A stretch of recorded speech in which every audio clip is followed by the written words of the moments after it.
رب اشرح لي صدري ويسر لي أمري واحلل عقدة من لساني يفقه قولي واجعل اعوذ لي باللہ من الشیطان الرجیم، بسم اللہ الرحمن الرحیم۔ تمام تعریفیں اس پروردگار عالم کے لیے ہے جو عالمین کا پالنے والا ہے۔ درود و سلام ہو محمد و آل محمد علیہ السلام پر۔ عزیز ناظرین، السلام علیکم ورحمۃ اللہ۔ آپ سبھی کا استقبال کرتے ہیں دعا پروگرام میں۔ جیسا کہ نماز عشاء کی تعقیب کے سلسلے سے گفتگو چل رہی ہے، تو آئیے اس سلسلے کو آگے بڑھاتے ہیں۔ عربی متن اس کا ترجمہ سن لیجئے، پھر کچھ واقعی اہم سوالوں کے جوابات آپ تک پہنچائیں گے۔ بسم الله الرحمن الرحيم. اللهم إنه ليس لعلم بموضع رزقي وإنما أطلبه بخطرات تخطر على قلبي. خدایا مجھے نہیں معلوم ہے کہ میرے رزق کی منزل کیا ہے، میں تو صرف ان خیالات کے پیچھے دوڑ رہا ہوں جو میرے دل میں پیدا ہوتے ہیں۔ فأجول في طلبه البلدان فأنا فيما أنا طالب كالحيران. چنانچہ اس راہ میں شہر شہر کے چکر لگاتا ہوں اور میں اپنے مقصود کے لیے حیران و پریشان ہوں۔ لا أدري أفي سهل هو أم في جبل أم في أرض أم في السماء أم في بر أم في بحر وعلى يدي من ومن قبل من وقد علمت أن علمه عندك وأسبابه بيدك. مجھے نہیں معلوم ہے کہ میرا رزق صحرا میں ہے یا پہاڑ پر، زمین میں ہے یا آسمان پر، خشکی میں ہے یا دریا میں، کس کے ہاتھوں میں ہے یا کس کی طرف سے آنے والا ہے۔ ہاں یہ جانتا ہوں کہ اس کا علم تیرے پاس ہے اور اس کے اسباب بھی تیرے ہی ہاتھوں میں ہے۔ وأنت الذي تقسمه بلطفك وتسببه برحمتك. تو ہی اپنے لطف سے اسے تقسیم کرتا ہے اور اپنی رحمت سے اس کے اسباب پیدا کرتا ہے۔ اللهم فصل على محمد وآله واجعل يا رب رزقك لي واسعا. خدایا محمد و آل محمد پر رحمت نادل فرما اور اپنے رزق کو میرے لیے وسیع بنا دے۔ ومطلبه سهلا ومأخذه قريبا ولا تعنني بطلب ما لم تقدر لي فيه رزقا. اس کی طلب کو آسان کر دے، اس کے مرکز کو قریب تر بنا دے، اور مجھے ایسے کسی رزق کی جستجو کی زحمت میں نہ ڈال دینا جو تو نے میرے لیے مقدر نہیں کیا ہے۔ فإنك غني عن عذابي وأنا فقير إلى رحمتك. فصل على محمد وآله واجد على عبدك بفضلك إنك ذو فضل عظيم. اللهم صل على محمد وآل محمد. اس لیے کہ تو میرے عذاب سے بے نیاز ہے اور میں تیری رحمت کا محتاج ہوں۔ خدایا محمد و آل محمد پر رحمت نادل فرما اور اپنے فضل و کرم سے اپنے بندے پر مہربانی فرما کہ تو صاحب فضل عظیم ہے۔ آج بھی ہمارے تمام سوالوں کے جوابات دینے کے لیے ہمارے ساتھ میں موجود ہیں حجت الاسلام والمسلمین علی جناب مولانا سید روح ظفر رضوی صاحب۔ السلام علیکم ورحمۃ اللہ۔ وعلیکم السلام ورحمۃ اللہ وبرکاتہ۔ پچھلے روز کی بات میں یہاں تک ہم لوگ پہنچے تھے کہ دنیا میں رزق حلال کی برکت یہ آپ نے بتایا تھا۔ جی، آخرت میں رزق حلال کی کیا برکت ہے یہ ہم جاننا چاہتے تھے، وقت ختم ہو گیا تھا، مگر یہیں قبل اس کے کہ یہ بات آپ پیش کریں، ہم یہ چاہتے ہیں کہ یہ بات پچھلے ایپیسوڈ میں یہ آئی ہے کہ برکت ہوگی اور رزق میں برکت ہو جائے گی، بہت سے واقعات ملتے ہیں، اور بھی کچھ احادیث ہے کہ جیسے دسترخوان پہ ساتھ میں کھانا کھاؤ برکت ہوگی، برکت یہ آخر برکت ہوگی، اس کا مفہوم جاننا چاہتے ہیں کیا ہے؟ بسم اللہ الرحمن الرحیم وبہ نستعین۔ یہ رزق میں برکت ہونے کا مطلب یہ ہے کہ خداوند عالم کی جانب سے رزق کا خزانہ کھول دیا جاتا ہے، رزق کے دروازے کھول دیے جاتے ہیں۔ چنانچہ سورہ مبارکہ اعراف کی 96 نمبر آیت میں قرآن مجید میں یہ ارشاد ہوتا ہے کہ وَلَوْ أَنَّ أَهْلَ الْقُرَىٰ آمَنُوا وَاتَّقَوْا لَفَتَحْنَا عَلَيْهِمْ بَرَكَاتٍ مِّنَ السَّمَاءِ وَالْأَرْضِ۔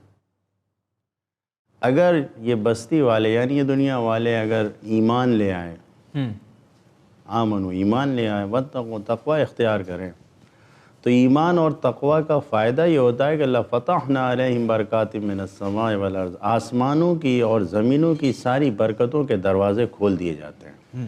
یہ جو رزق میں برکتیں ہیں، یعنی انسان خداوند عالم کی جانب سے دیے جانے والے رزق کی برکتوں کو محسوس کرتا ہے۔ اچھا، یہ انسان کے اعمال کی بنیاد پر، کیونکہ اس آیت میں واضح طریقے سے دو چیزیں بیان کی گئی، ایک ایمان، دوسرے تقوی۔ البتہ اگر دیکھا جائے تو اگر ایمان ہے تو ایمان مکمل اسی وقت ہوتا ہے جب انسان کے پاس تقوی ہے، جی صحیح، اور اگر متقی ہے، پرہیزگار ہے، تو یقیناً تقوی اس وقت مکمل ہوتا ہے جب ایمان ہے۔ جی تو دو باتیں کہی جا رہی ہیں، لیکن حقیقت میں ایک ہی انسان کے اوپر دونوں صادق آتی ہے کہ اگر انسان مومن بھی ہے، متقی بھی ہے، تو اب اس کے لیے پھر رزق میں کوئی کٹوتی، کوئی کمی، کسی قسم کی اس کے لیے کوئی تقلیل کسی طریقے سے نہیں ہے کہ قلت ہو جائے۔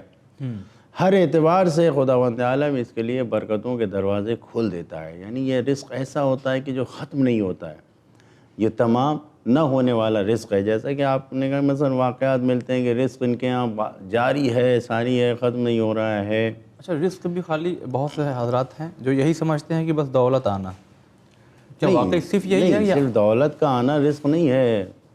آپ دیکھیے کہ مثلا خود روایتوں میں ملتا ہے کہ اولاد کے طلب کرنے کے لیے جو دعا بیان کیا ہے معصوم نے، اس میں فرمایا اللہم ارزقنی ولدا صالحا۔ ہم یہ سمجھتے ہیں رزق سے مراد کیا ہے، نہ مال و دولت ہے صرف، جبکہ وہاں نیک صالح اولاد کی تمنا کے لیے بھی خدا سے اللہم ارزقنی کہا جا رہا ہے۔ اوہ، بہت سی چیزیں شامل ہیں۔ جی، اس میں صحیح، تو یہ برکتیں ایسی ہیں کہ صاحبان تقوی کو، صاحبان علم کو ملتی ہیں۔ ممکن ہے کہ بہت سے ہمارے سننے والوں کے لیے یہ بات عجیب سی لگے کہ کچھ یہ جادو ٹونا نہیں ہے۔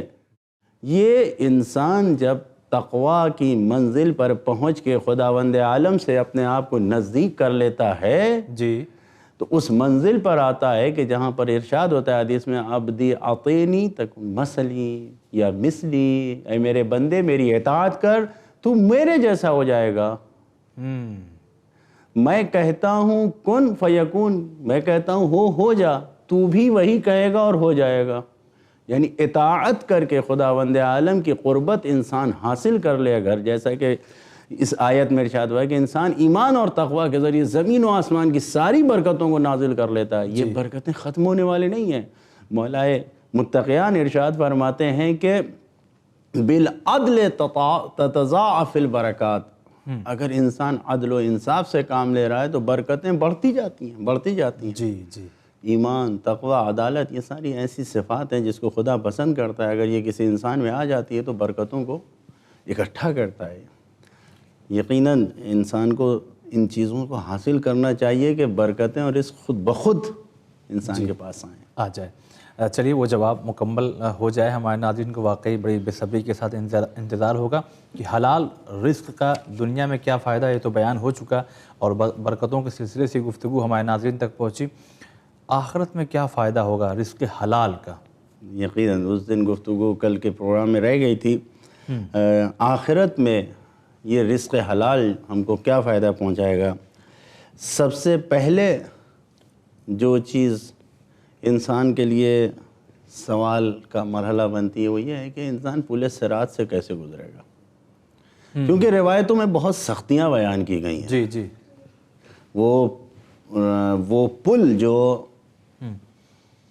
بال سے زیادہ باریک، تلوار سے زیادہ تیز، آگ سے زیادہ گرم، ایسی صفات ہیں جس پل کے اس پر سے انسان کیسے گزرے گا، کیسے گزرے گا؟ واقعی فکر ہوتی ہے انسان کو۔ جی، رزق حلال کی برکت کیا ہے؟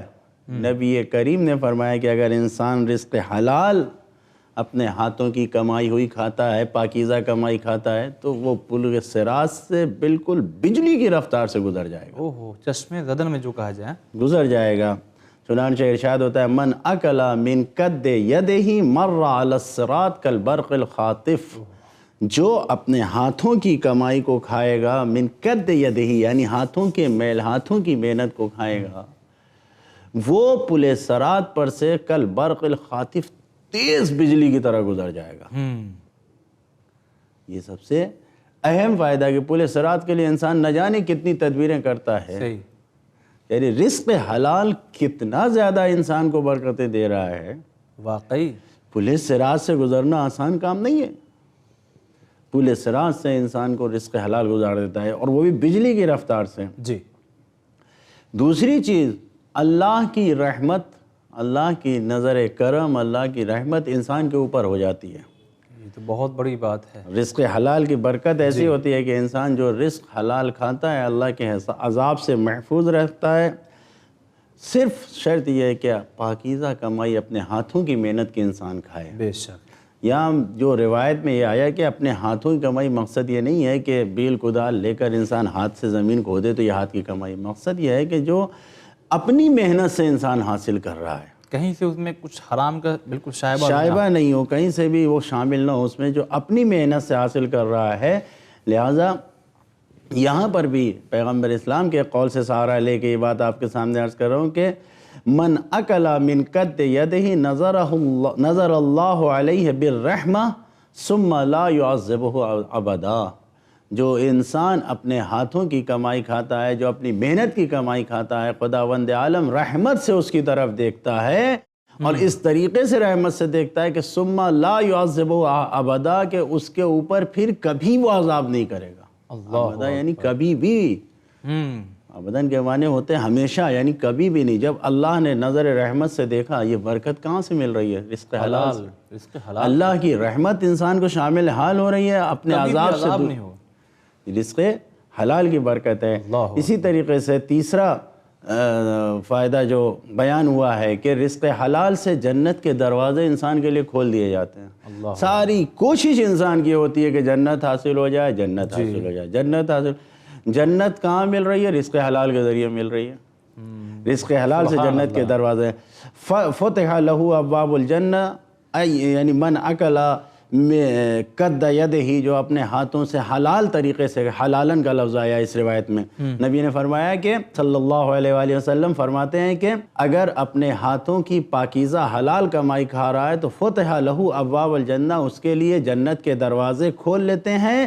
یدخل من ایہا شاء، جس دروازے سے چاہے جنت میں داخل ہو جائے. اللہ اکبر. یہیں پہ ایک چیز اور سوچنا پڑے گا، خدا نخواستہ اگر حرام غذا استعمال کر رہے ہیں تو کہیں بند نہ ہو جائیں. ظاہر سی بات ہے، یہ تو بالکل واضح سی بات ہے کہ اگر انسان حلال رزق کی برکتیں نہیں حاصل کر رہا ہے، لہذا اپنے ہاتھوں کی کمائی کھانے والا جنت میں کہاں پر رہے گا؟ نبیوں کے ساتھ برابر سے کھڑا رہے گا. اللہ اکبر. یہ تو بہت بلند مقام ہے. جہاں پر انبیاء کرام کھڑے ہوں گے وہاں پر پاکیزہ رزق اور جو پاکیزہ کمائی جس کی ہے وہ بھی کھڑا ہوگا. اور یہ بھی روایت نبی کریم سے کہ من اکل من قد یدہ، جو اپنے ہاتھوں کی کمائی کھا رہا ہے، کانا یوم القیامہ، قیامت کے دن کہاں ہوگا؟ فی اعداد الانبیاء، جہاں انبیاء شمار کیے جائیں گے، جہاں پہ کھڑے ہوں گے وہاں پر رہے گا. اور وہ یاخذ ثواب الانبیاء، نبیوں نے نہ جانے کتنی محنتیں کر کے اپنی قوم کو تبلیغ کے راستے پہ، اللہ کے راستے پہ لگایا. جو ثواب ان کو مل رہا ہے وہی ثواب اس انسان کو مل رہا ہے جو اپنے ہاتھوں کی کمائی کھا رہا ہے. وہ رزق حلال کا یہ مرتبہ ہے کہ اسی ایک ہی صف میں کھڑا رہے گا اور وہی ثواب اللہ تعالیٰ ان کو بھی ادا کرتا ہے. یہ ایک چند مختصر وقت میں یہ چند روایتیں آپ کے سامنے عرض کیا کہ جس میں انسان سمیٹ لے اپنے آپ کو، یعنی رزق حلال کی کمائی آخرت میں نے جیسا کہ عرض کیا کہ انسان کے لیے پل صراط سے گزرنا بالکل آسان ہو جائے گا. اللہ کی رحمتیں شامل حال ہو جائیں گی، عذاب سے خدا دور کر دے گا، نبیوں کے ساتھ کھڑا ہوگا، جنت کے دروازے کھول دیے جائیں گے. یہ سب ایک پاکیزہ رزق حلال کی برکت ہے. بہت بہت شکریہ ادا کرتے ہیں آپ کا. اور میں جانتا ہوں اور اپنے ناظرین سے بھی یہ بات عرض کر رہا ہوں کہ محدود وقت ہونے کی بنا پہ بہت ہی کم چیزیں بیان ہوئی ہیں، مگر انہی تمام باتوں پہ اگر واقعی مل کر کے ہم لوگ عمل کر لیا جائے تو 4 چاند لگ جائے گا. دنیا میں بھی کیا فائدے ہیں رزق حلال کے یہ بیان ہوئے، آخرت میں کیا فائدے ہیں، اور یقیناً آخرت پہ ہمارا یقین ہے ہمارا، اور جو کہ ہو کے رہے گا. تو ہمیں رزق حلال زیادہ سے زیادہ حاصل کرنا چاہیے اور جو حرام ہے اسے بہت زیادہ بچنا چاہیے. تو ناظرین، اس طرح سے رزق کے سلسلے سے ایک مسلسل 2-3 روز جو گفتگو ہوئی ہے اس کو اپنے ذہنوں میں محفوظ کیجیے. اب انشاءاللہ تعقیب نماز صبح کے سلسلے سے آپ کی خدمت میں گفتگو پیش کی جائے گی۔ خدا حافظ۔ قال رب اشرح لي صدري ويسر لي أمري واحلل عقدة من لساني يفقه قولي